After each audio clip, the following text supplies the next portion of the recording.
SSC board ఎగ్జామ్స్‌లో అసలు high score చేయడం అవసరమా?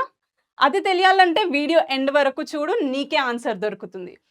కొందరు అంటారు ఎస్ఎస్‌సి మార్క్స్ మెమో జస్ట్ ఒక పీస్ ఆఫ్ పేపర్ మాత్రమే అనేసి.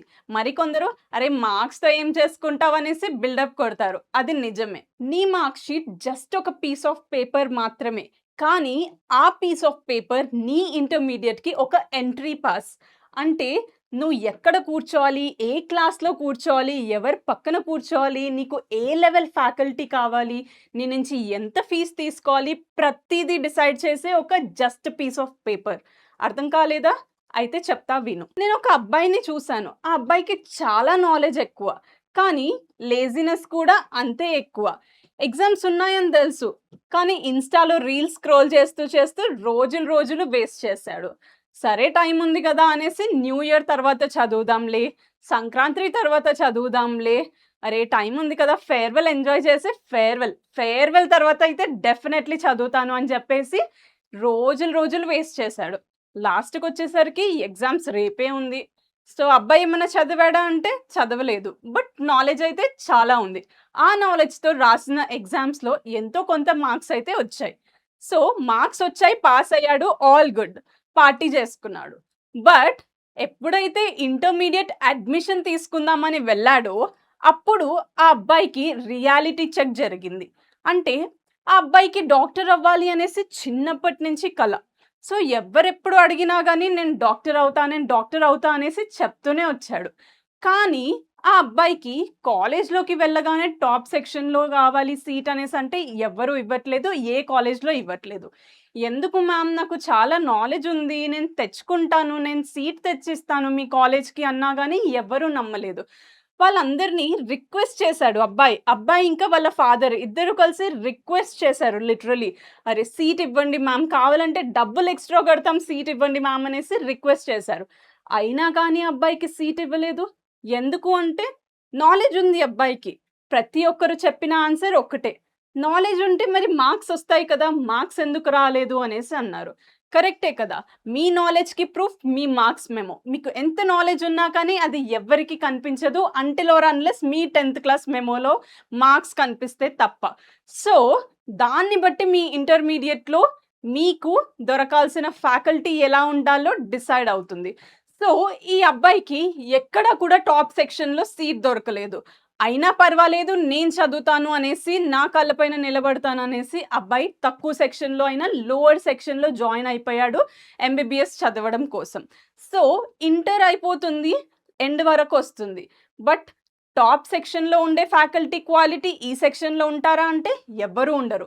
ఒక్క ఫ్యాకల్టీకి కూడా మినిమమ్ క్వాలిఫికేషన్ కూడా లేని ఫ్యాకల్టీని ఈ అబ్బాయి సెక్షన్‌కి మాత్రం అసైన్ చేయడం జరిగింది.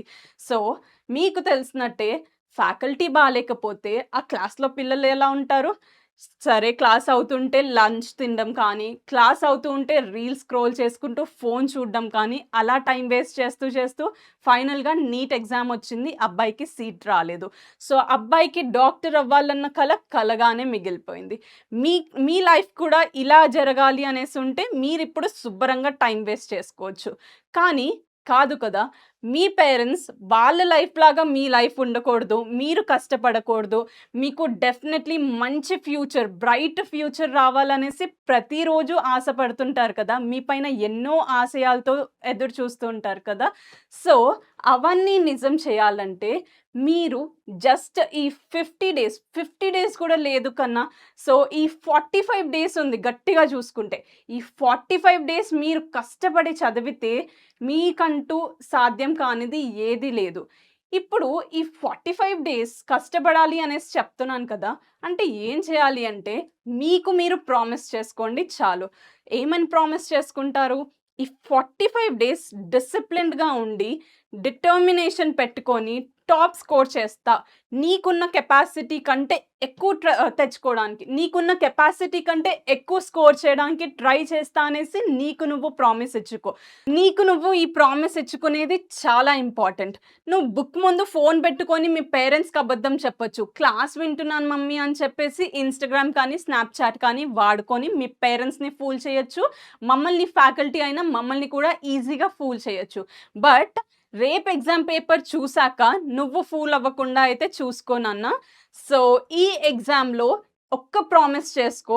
10థ్ క్లాస్ బోర్డ్ ఎగ్జామ్స్ వరకు ప్రతిరోజు కన్సిస్టెంట్‌గా ఎవ్రీ డే నీ లక్ష్యం చేరడానికి నువ్వు కష్టపడతాను.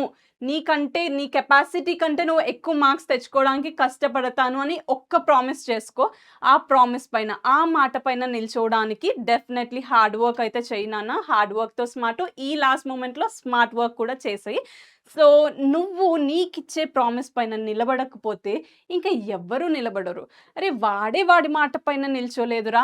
మనం ఎందుకు నిల్చోవాలి అనేసి నీ మాటకి ఎవ్వరు వాల్యూ ఇవ్వరు. సో, నీకు నువ్వు ఇచ్చే ప్రామిస్ పైన, నీకు నువ్వు ఇచ్చిన మాట పైన నువ్వు నిలబడి, నీకు నువ్వు ప్రూవ్ చేసుకో నువ్వేంటి అనేసి. ఈ 45 డేస్ నీ డ్రీమ్ కోసం, నీ 10థ్ క్లాస్ మార్క్స్ కోసం అనేసి నువ్వు కష్టపడ్డట్టయితే, మార్క్స్‌తో పాటు నీకు అడిషనల్‌గా ఒక హై ఒస్తుంది నాన్న. ఆ హై ముందు ఇంకా ఏ కాన్ఫిడెన్స్, ఏ మోటివేషన్ కూడా పనికిరాదు.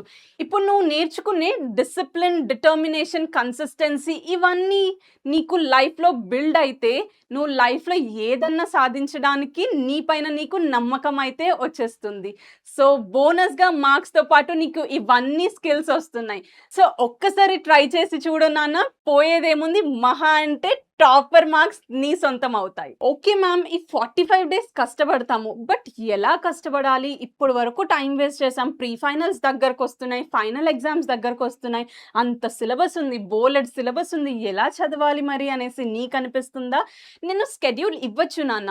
బట్ నేనిచ్చే స్కెడ్యూల్ అందరికీ సెట్ అవ్వకపోవచ్చు. మీ కెపాసిటీ ఏంటి? మీకు ఎంత టైం ఉంది మీ చేతుల్లో అనేసి మీకు తెలుస్తుంది. సో, మీరు ఒక్కసారి, ఒక్కరోజు, ఇదే రోజు, ఈరోజు ఈ వీడియో చూడగానే ఒక బుక్కు, పెన్ను పక్కన పెట్టుకొని, మీకు ఎన్ని హవర్స్ మీరు కేటాయించగలుగుతారు ఎవ్రీ డే అనేసి అనలైజ్ చేసుకొని, మీకు ఎగ్జామ్‌కి ఎన్ని డేస్ ఉంది అనేసి అనలైజ్ చేసుకొని, ఎవ్రీ డే డేట్ అండ్ డేతో సహా మెన్షన్ చేసి, ప్రతిరోజు ఏం చదివితే నువ్వు ఫైనల్ ఎగ్జామ్‌కి ఆ టాపిక్ అయిపోతుంది, సిలబస్ ఫినిష్ చేయగలుగుతావు అనేసి ఒక మైక్రో స్కెడ్యూల్ ఏసుకో నాన్న. రఫ్‌గా ఈ వీక్ ఇవి చదువుతాను అనేసి రఫ్‌గా ఏసుకోకు. మైక్రో స్కెడ్యూల్ వేసుకో. అంటే ప్రతిరోజు ఏ టాపిక్ చదువుతున్నావు, ఎక్కడి వరకు ఫినిష్ చేస్తున్నావని డెఫినెట్‌లీ క్లియర్‌గా మెన్షన్ చేసుకో. అండ్ అది ఫాలో అవ్వు. స్ట్రిక్ట్‌గా ఫాలో అవ్వు. డెఫినెట్‌లీ నీతోటైతే టాప్ స్కోర్ చేయడం ఈజీ అయిపోతుంది. జస్ట్ ఈ 45 డేస్ ఒక దీక్షలాగా ఉండి, నువ్వు ఒక్కసారి ప్రయత్నించి చూడు. ఈ 45 డేస్ ఎంత మ్యాజిక్ చేస్తాయో నీ లైఫ్‌లో అనేసి నీ ట్రాన్స్‌ఫర్మేషన్ చూసి షాక్ అవుతావు. ఈ 45 డేస్ నో ఇన్‌స్టాగ్రామ్ బంద్, ఫేస్‌బుక్ బంద్, స్నాప్‌చాట్ బంద్. అన్ని సోషల్ మీడియా డిస్ట్రాక్షన్స్, నీకేవేవి డిస్ట్రాక్షన్స్ ఉన్నాయో, పబ్‌జీ, ఫ్రీ ఫైర్, ఇంకా ఏం గేమ్స్ ఉన్నాయి, ఇంకా ఏ డిస్ట్రాక్షన్స్ ఉన్నా అన్నీ పక్కన పెట్టేసేయి. మీ ఫ్రెండ్స్ నిన్ను ఆట పట్టించినా పర్లేదు. అరే! వాడేంట్రా మార్క్స్ కోసం అంత షో చేస్తున్నాడు అనేసి అన్నా పర్వాలేదు. అరే! వీడు చాలా చేంజ్ అయిపోయాడురా అనేసి అన్నా పర్వాలేదు. నువ్వు మాత్రం చేంజ్ అవ్వాల్సిందే. ఎందుకంటే చేంజ్ అవ్వకపోతే క్యాటర్‌పిల్లర్ లానే ఉంటుంది. బ్యూటిఫుల్ బటర్‌ఫ్లై లాగా ఎలా మారుతుంది? So, change is the only constant. Change అన్నది మంచిదే. సో, మార్పు మంచిదే నాన్న. సో, మారి చూయించు. మంచిగా మారి చూయించు. నీకు, మీ పేరెంట్స్‌కి, మా అందరికీ హ్యాపీనెస్ ఇచ్చేది ఒకటే. నీ మంచి మార్క్స్, నీ బ్రైట్ ఫ్యూచర్. సో, నీ ఫ్యూచర్ కోసం నువ్వు కష్టపడడానికి రెడీ ఉండి, ఈ 45 డేస్ ఛాలెంజ్ తీసుకో నాన్న. నువ్వేంటో నీకు అర్థమవుతుంది. ఇదొక బ్యూటిఫుల్ ఛాన్స్. అస్సలు భయపడకు. నీకు ఎలాంటి సపోర్ట్ కావాలన్నా ఇక్కడ మేముంటాము. ఈ మొత్తం జర్నీలో నీకు సపోర్టివ్‌గా, నీకు హెల్ప్‌ఫుల్‌గా అన్ని రిసోర్సెస్ అన్నీ మేము ప్రొవైడ్ చేస్తున్నాము.